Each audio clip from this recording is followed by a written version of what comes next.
Israel de hoje em dia é na verdade bem novo, criado em 1948. Mas a história dos judeus, israelenses, palestinos, ou seja, os povos que habitavam esse pedaço aqui de terra, vai bem longe e é bem complicado. Principalmente porque é uma terra considerada sagrada por 3 religiões diferentes: islamismo, cristianismo e judaísmo. Então como que tudo começou?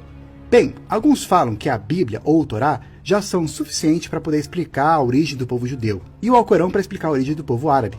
Outros somente aceitam evidências arqueológicas mais concretas, e tem gente que acha que é uma mistura dos dois. Bem, de acordo com as escrituras, o povo judeu é descendente de Abraão, que vivia na Mesopotâmia, e recebeu a promessa de Deus para herdar a terra de Canaã, que é esse pedaço de terra aqui. Seus descendentes, com o tempo, acabaram formando 12 tribos diferentes, que por alguns motivos muito longos, que eu não vou entrar em detalhe aqui, foram parar no Egito. Aí eles foram escravizados e libertados depois por Moisés, que os trouxe de volta para Canaã, onde eles tiveram que conquistar o povo que morava lá. Aí depois de um tempo, se estabeleceu o reino de Israel, com 6 famosos, como Davi e Salomão, e eles construíram esse templo aqui. Mas o reino acabou se dividindo. No norte ficou o reino de Israel, com a maioria das tribos de Israel, e a capital sendo em Samaria. E no sul ficou o reino de Judá, com Jerusalém a sua capital, e a maioria sendo o pessoal dessa tribo aqui. Daí que vem o nome judeu, e também o nome da religião, judaísmo. Lá por 721 a.C., os assírios conquistaram o reino de Israel, lá do norte, e sobrou só Judá, que foi conquistado um pouco tempo depois pelos babilônios. Os babilônios destruíram o templo e levaram vários judeus cativos com eles. Aí quando os persas assumiram, eles deixaram os judeus voltar para Jerusalém e reconstruir outro templo. E é aí que mais ou menos o Velho Testamento termina. Algumas versões da Bíblia, que tem alguns apócrifos, e também o Torá, eles contam um pouquinho depois, sobre, por exemplo, como que os judeus acabaram expulsando os gregos que estavam profanando o templo lá em Jerusalém, na revolta dos Macabeus. Para os muçulmanos, o povo árabe também é descendente de Abraão. Lá no começo, Abraão estava conseguindo ter filho com a esposa dele, então falou para ele que ele podia com a serva dele. E aí essa serva acabou tendo um filho. Mas depois, quando Abraão conseguiu ter filho com a esposa dele, ele acabou levando essa serva, Agar, e seu filho, Ismael, lá para a Arábia. E daí que supostamente surgiu o povo árabe. Beleza, essas são as explicações das escrituras. Mas o que os arqueólogos e historiadores falam? A origem do povo israelense e palestino começou na mesma região. Os hebreus eram um dos vários povos pequenos que surgiram lá em Canaã. Teve uma época que eles foram parte do reino do Egito. Alguns acreditam que talvez esse domínio egípcio que tenha inspirado a história do Êxodo e de Moisés.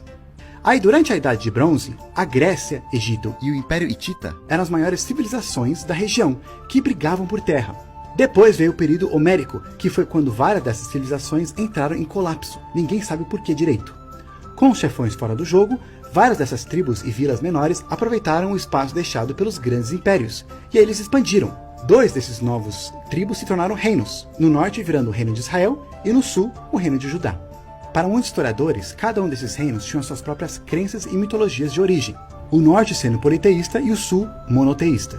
Uma dessas outras tribos que também cresceu e se tornou um reino eram os filisteus. O mais famoso é o Golias, aquele gigante da história da Bíblia, que foi morto por Davi. E é de filisteus que vem a origem do nome Palestina. Mas quando o novo império, vindo do norte, os assírios conquistaram o reino de Israel, muitas pessoas desse reino acabaram fugindo e migrando para o reino do sul, que conseguiu resistir os assírios. Foi aí que, para muitos historiadores, muitas das crenças desses 2 povos se misturaram, e o Deus do reino do sul ficou mais popular. Foi nessa época que começaram a escrever o Torá. Depois disso, as histórias nas escrituras já começam a combinar mais com as evidências arqueológicas. O reino de Judá foi conquistado, destroem o templo, são levados cativos, depois eles voltaram com os persas, deixaram eles voltar, reconstruíram Jerusalém e o templo, aí eles passaram a ser dominados pelos gregos, e aí expulsaram os gregos na revolta dos Macabeus, ficaram um tempo independente, até que chegou o Império Romano, que conquistou eles e criou uma província de Judá.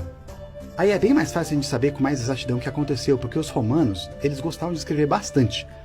Um pouco depois da morte de Jesus, muitos judeus se revoltaram, tentando expulsar os romanos, e isso irritou eles, fazendo com que os romanos invadissem e destruíssem Jerusalém, inclusive o templo, que hoje só sobrou esse muro aqui, que é conhecido como Muro das Lamentações. Eles também trocaram o nome da província de Judéia para Palestina, porque era esse o nome que muitos gregos usavam para se referir a essa região. Os romanos levaram muitos judeus como escravos, e vários outros fugiram, se espalhando pelo império. Aqueles que ficaram mais perto de Roma acabaram migrando para a Península Ibérica, e com o tempo ficaram conhecidos como os Sefaraditas. E alguns outros migraram mais para o norte da Europa, e ficaram conhecidos como os Askenazes. Mas por séculos, como vocês imaginam, eles foram perseguidos. Quando chegaram os muçulmanos, eles conquistaram tudo. E muitos que antes eram cristãos ou politeístas acabaram se convertendo ao islamismo. Foi até bom